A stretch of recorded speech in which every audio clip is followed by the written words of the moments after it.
अस्सलाम वालेकुम viewers. Education department में पीएसटी ऐं जीएसटी जी टेस्ट लाइ कुछ ॾींहं पहिरीं आईबीए पंहिंजी वेबसाइट ते सैंपल पेपर्स जारी कया आहिनि। दरअसल हिन सैंपल पेपर्स खां अॻु में बि पीएसटी ऐं जीएसटी जी टेस्ट जे हवाले सां ॿिनि नमूननि जा सैंपल पेपर्स जारी थी चुका आहिनि।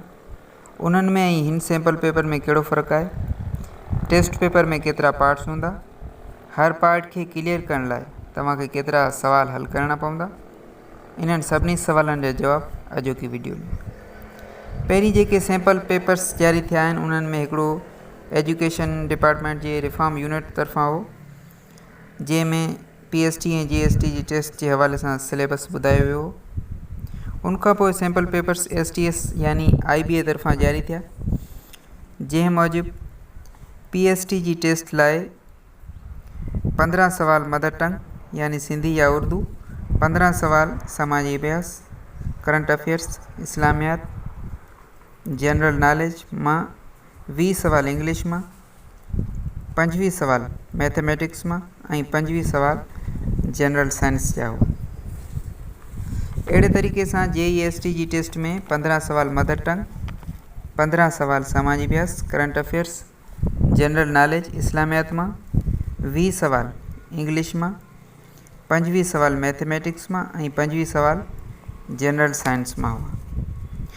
पर काफ़ी दोस्त परेशान हुआ त कहिड़े सैंपल पेपर्स जे पैटर्न तहत तयारी करियूं, टेस्ट कहिड़े पैटर्न तहत थींदी। त हाणे आईबीए इन्हनि ॿिन्ही सैंपल पेपर्स खे गॾाए फाइनल पैटर्न जारी कयो आहे ऐं इन्ही पैटर्न तहत ई टेस्ट थींदी। त अचो त ॾिसूं था पीएसटी जे सैंपल पेपर में छा आहे ऐं जीएसटी जे सैंपल पेपर में छा आहे। नए सैंपल पेपर मूजिबि पीएसटी जे टेस्ट पेपर में 100 सवाल हूंदा। पेपर में 5 पार्ट हूंदा 20 सवालनि जा। पहिरीं पार्ट में 20 सवाल मदर टंग यानी सिंधी या उर्दू जा, ॿिए पार्ट में 20 सवाल समाजी अभ्यास, करंट अफेयर्स, जनरल नॉलेज ऐं इस्लामियात मां, टिएं पार्ट में 20 सवाल इंग्लिश जा, चौथे पार्ट में 20 सवाल मैथमेटिक्स जा ऐं पंजें ऐं आख़िरी पार्ट में 20 सवाल साइंस जा ईंदा। जॾहिं त जेईएसटी जे टेस्ट पेपर में 6 पार्ट हूंदा। पार्ट 1 में मदर टंग जा 20 सवाल, पार्ट 2 में 10 सवाल समाजी अभ्यास, करंट अफेयर्स, इस्लामियात ऐं जनरल नॉलेज जा, पार्ट 3 में 20 सवाल इंग्लिश जा, पार्ट 4 में 20 सवाल मैथमेटिक्स जा, पार्ट 5 में 20 सवाल साइंस जा ऐं पार्ट 6 एंड लास्ट में 10 सवाल हूंदा कंप्यूटर जे बारे में।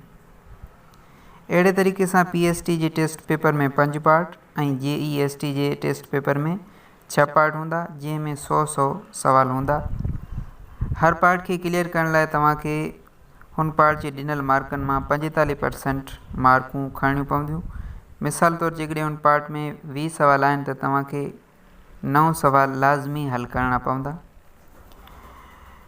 पीएसटी जी जेको टेस्ट पेपर आहे उहो पहिरीं खां 8 ताईं जेको सिंध टेक्स्ट बुक बोर्ड जो सिलेबस आहे उन मां ईंदो, जॾहिं त जेईएसटी 6 क्लास खां इंटरमीडिएट ताईं जेको सिलेबस आहे उन मां तव्हां तयारी करे सघो था। पीएसटी ऐं जेईएसटी जी टेस्ट क्लियर करण लाइ तव्हांखे घटि में घटि 60% मार्कूं लाज़मी खणणियूं आहिनि, यानी 100 सवालनि मां 60 सवाल हल करणा पवंदा। So best of luck. Video सुठी लॻे त लाइक कमेंट्स ऐं शेयर करियो ऐं असांजे चैनल ई फॉर एजुकेशन खे सब्सक्राइब करे बेल आइकन ते बि क्लिक करियो।